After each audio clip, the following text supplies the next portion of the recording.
তো দেখো এটা হচ্ছে পঞ্চম শ্রেণী 2026 সালের বই। তো আমি তোমাদের দেখাই, এই যে দেখো অধ্যায় 1 জলবায়ু পরিবর্তন। এটা হচ্ছে 2026 সালে হচ্ছে তোমাদের নতুন বই। এই যে দেখো এখানে 2026 সাল লেখা আছে, ঠিক আছে, আজকে প্রকাশিত হয়েছে। তো এটা হচ্ছে পৃষ্ঠা নাম্বার 1। তো আজকে আমি সমাধান করব প্রথম অধ্যায়ের পৃষ্ঠা 1, তারপরে আমি সমাধান করব হচ্ছে দেখো এই যে পৃষ্ঠা 3-3-এর এই যে এই লেখাগুলো সব কমপ্লিট করব, আমি উত্তর দেখাবো, তারপর সমাধান করব হচ্ছে এই 4 পৃষ্ঠা, ঠিক আছে। এই শুধু এই 1, 3 আর 4 এই পৃষ্ঠাটি আমি আজকে সমাধান দেখাবো, আর পরবর্তীগুলো আমি পরবর্তী ক্লাসে দেখাবো, ঠিক আছে। তো চলো আজকে 3 পৃষ্ঠার সমাধান আমরা করে নিই। তো দেখো প্রথমে এখানে ছবি দেওয়া আছে, জলবায়ু পরিবর্তন ও আর্থসামাজিক প্রভাব। হ্যাঁ, তো ছবি 1, ছবি 2, ছবি 3, ছবি 4 দেওয়া আছে, এবং দেখো এখানে কি লেখা আছে। তো এখানে লেখা আছে, এবং আমি তোমাদের বলে দিই, চ্যানেলে যারা নতুন দর্শক তারা চ্যানেলটি অবশ্যই সাবস্ক্রাইব করে দিও, আর যা বোঝো নাই তারা কমেন্টে অবশ্যই বলবা যে এটা বুঝি নাই, ঠিক আছে। আর আমি এখানে দেখাচ্ছি, দেখো এখানেও লেখা আছে, উপরের ছবিগুলো পর্যবেক্ষণ করে ছবিতে কি ঘটেছে তা লিখি। মানে উপরের ছবিতে কি ঘটেছে তা আমরা এখানে লিখবো, ঠিক আছে। এই যে দেখো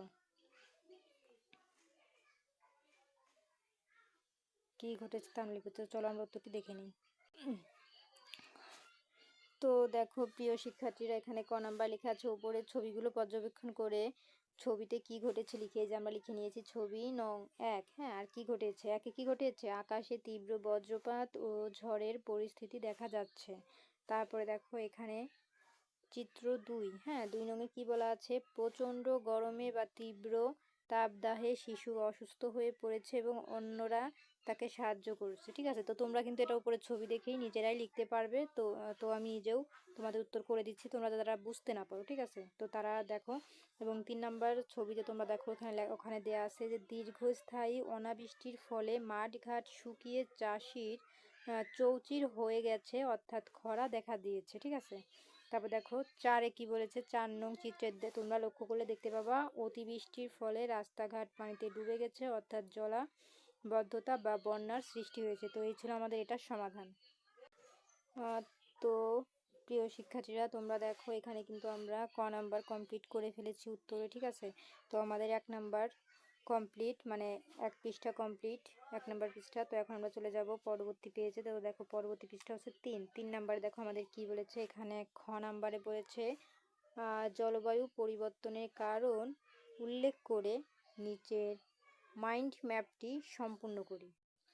জলবায়ু পরিবর্তনের কারণ, তো জলবায়ু পরিবর্তনের কারণ কি আমরা এই ছকে লিখবো, এখানে এখানে এখানে এখানে এখানে, ঠিক আছে। তো চলো আমরা উত্তরটি দেখে নিই। তো দেখো আমরা কিন্তু উত্তর দেখিয়ে দিচ্ছি। খ নাম্বার জলবায়ু পরিবর্তনের কারণ, মানে ওখানে কিন্তু তোমাদের 6টা ঘর ছিল, এই পাশে 3টা ঘর, এই যে এই পাশে 3টা ঘর ছিল, আর এই পাশে 3টা ঘর ছিল, ঠিক আছে।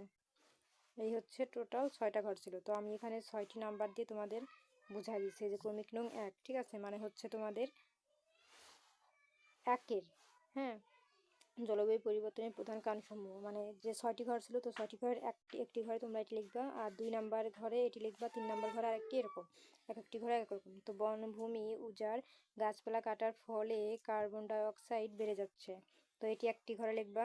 তার পরবর্তী ঘরে লিখবা, মানে 6টি ঘর আছে, তো দ্বিতীয় ঘরে এটা লিখবা, জীবাশ্ম জ্বালানি, কয়লা, তেল ও গ্যাস পোড়ানোর ফলে বায়ুমণ্ডল উত্তপ্ত হচ্ছে। তৃতীয় ঘরে লিখবা শিল্পায়ন, কলকারখানা থেকে নির্গত ক্ষতিকারক ধোঁয়া, রাসায়নিক গ্যাস।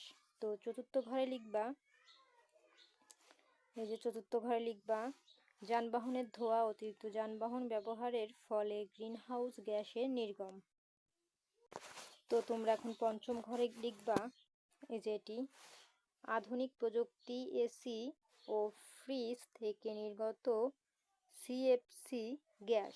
6 নাম্বার ঘরে লিখবা বজ্র পোড়ানো, ময়লা আবর্জনা ও প্লাস্টিক পোড়ানোর ফলে পরিবেশ দূষণ, ঠিক আছে। তো এটা ছিল উত্তর। তো দেখো প্রিয় শিক্ষার্থীরা, খ নাম্বার কিন্তু আমাদের কমপ্লিট। বলেছিলাম না 6টি ঘর, এই 3টি ঘর, এই 3টি ঘর। তো আমি 6টি পয়েন্ট দেখিয়েছি, 6টি পয়েন্ট, এখানে 3টি ঘর, এখানে 3টি ঘর লিখে দিবা, ঠিক আছে।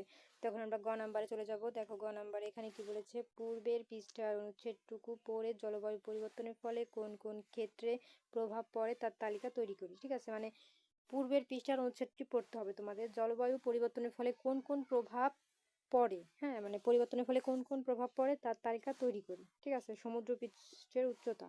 তো এখানে 1 থেকে 5টি লেখা আছে, তো চলো আমরা উত্তরটি দেখে নিই। তো প্রিয় শিক্ষার্থীরা, জলবায়ু পরিবর্তনের ফলে কোন কোন ক্ষেত্রে প্রভাব পড়ে তার তালিকা।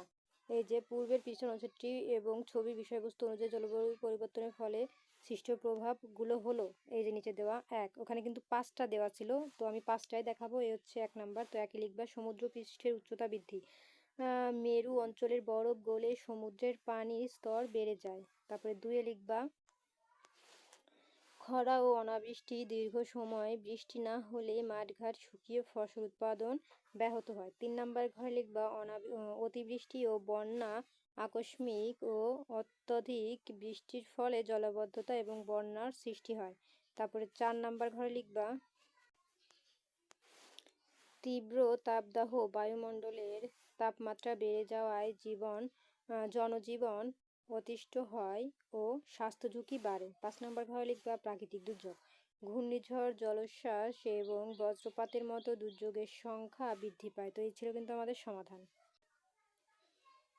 তো দেখো প্রিয় শিক্ষার্থীরা, আমাদের কিন্তু গ নাম্বার কমপ্লিট। এই যে 1 থেকে 5টি এখানে দেওয়া আছে, আমি কিন্তু 1 থেকে 5টি উত্তরই তোমাদের দেখিয়েছি, তোমরা লিখে নিও।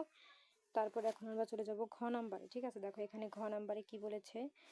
পূর্বের পৃষ্ঠার অনুচ্ছেদটুকু পড়ে জলবায়ু পরিবর্তনের আর্থসামাজিক প্রভাব লিখি। ঠিক আছে, মানে পূর্বের আমরা পৃষ্ঠার অনুচ্ছেদটুকু পড়বো এবং জলবায়ু পরিবর্তনের আর্থসামাজিক প্রভাবগুলো লিখবো, মানে এর মধ্যে আমাদের লিখতে হবে একটা প্যারাগ্রাফের মতন।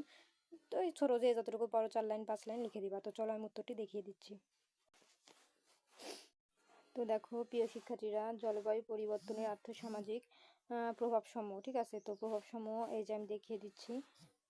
কৃষি, খরা ও বন্যার কারণে ফসলের ব্যাপক ক্ষতি হয় এবং খাদ্য সংকট দেখা দেয়। বাসস্থান, প্রাকৃতিক দুর্যোগ ও নদী ভাঙনের ফলে মানুষ ঘরবাড়ি হারিয়ে বাস্তুচ্যুত হয়। তারপর দেখো লেখা আছে স্বাস্থ্য, তীব্র তাপদাহ ও পানিবাহিত রোগের কারণে মানুষের স্বাস্থ্য ঝুঁকি বেড়ে যায়।